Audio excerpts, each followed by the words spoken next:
None वाला बवाल धर्मांतरण कानून लेकर आया है। नन वाला बवाल धर्मांतरण कानून लेकर आया है, इसलिए कह रहा हूं क्योंकि कानून की चर्चा एक बार फिर शुरू हो गई। छत्तीसगढ़ में धर्म परिवर्तन करना अब आसान नहीं होगा। अब नए नियम और कानून के मुताबिक ही कोई व्यक्ति अपना धर्म बदल पाएगा।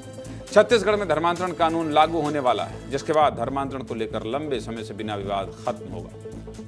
बना जो विवाद चल रहा है वो खत्म होगा और अवैध धर्मांतरण पर रोक लगेगी। छत्तीसगढ़ सरकार ने धर्म परिवर्तन को लेकर बहुत बड़ा फैसला लिया है। लगातार सामने आ रहा है कि धर्मांतरण के मामलों के बीच सरकार ने धर्मांतरण कानून बनाने का ऐलान किया है, जिसके बाद गलत तरीके से होने वाले धर्मांतरण पर रोक लगेगी और लालच देकर या डरा धमकाकर धर्म परिवर्तन कराने वालों पर शिकंजा कसे। इस नए कानून में क्या क्या नियम होंगे, चलिए आपको विस्तार से बता देता हूं। देखिए, छत्तीसगढ़ सरकार धार्मिक स्वतंत्रता संशोधन बिल बना रही है, जिसे विधानसभा के शीत सत्र में पेश किया जाएगा। नए कानून के तहत धर्म परिवर्तन से 60 दिन पहले जानकारी देनी होगी और धर्मांतरण करने वाले को शपथ पत्र भरना होगा और जिला प्रशासन के सामने पेश होकर सत्यापन कराना होगा। इसके साथ ही धर्मांतरण की जानकारी दिए बिना शादी अमान्य होगी और परिजन आपत्ति जाहिर करके गैर जमानती धाराओं में FIR भी करा सकते हैं। इसके अलावा धर्म परिवर्तन के बाद SC/ST आरक्षण का लाभ नहीं मिलेगा और गलत तरीके से धर्म परिवर्तन कराने वालों के खिलाफ कड़ी कार्रवाई की जाएगी। नए कानून को लेकर क्या कह रहे हैं डिप्टी CM विजय शर्मा, सुनिए। छत्तीसगढ़ में 1968 का धर्म स्वातंत्र अधिनियम लागू है। धर्म स्वातंत्र अधिनियम 2025 ऐसा हम लोगों ने ड्राफ्ट किया हुआ है, तो मुख्यमंत्री जी ने भी इस विषय पर स्पष्ट निर्देश दिया था और हम लोगों ने ये ड्राफ्ट क्लियर कर लिया है। मैं सोचता हूं कि अगले विधानसभा सत्र में इसको लेकर हम आ जाएंगे।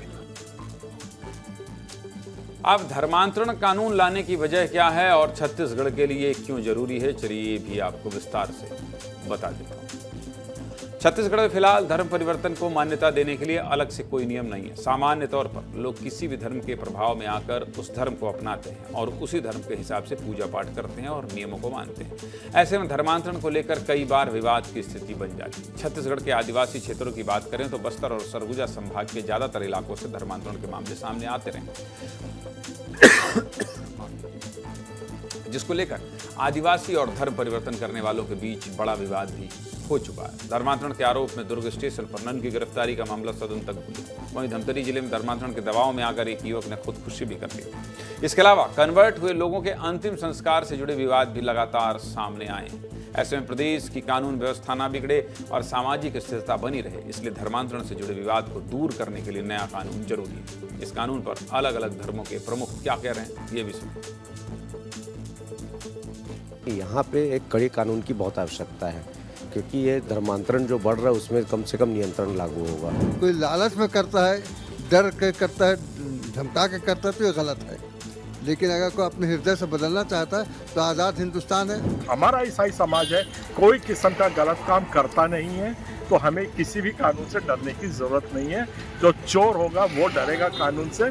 हमने धर्मांतरण भी किया है तो कानून के तहत किया है और वैसे भी हम लोग धर्मांतरण वगैरह में बिलीव नहीं करते। कि धर्मांतरण के ऊपर तो एक सख्त कानून की आवश्यकता मुझे ऐसा लगता है पूरे देश के लिए आवश्यक है। जो भोले भाले ग्रामवासी हैं उनके धर्म की रक्षा के लिए, उनके मूल पहचान की रक्षा के लिए, आदिवासियों के मूल पहचान की रक्षा के लिए एक सख्त धर्मांतरण विरोधी कानून लाना ही चाहिए। सरकार इस पर सख्त कानून लाए और कानून ऐसा लाए कि जिस तरह से जो धर्मांतरण हो चुके लोग उनके डीलिस्टिंग भी करें। छत्तीसगढ़ में धर्मांतरण कानून की लंबे समय से मांग की जा रही है। ऐसे में नया कानून एक बड़ा कदम होगा, जिससे एक कानूनी प्रक्रिया के अंदर किसी व्यक्ति का धर्मांतरण संभव होगा। सब कुछ बता दिया।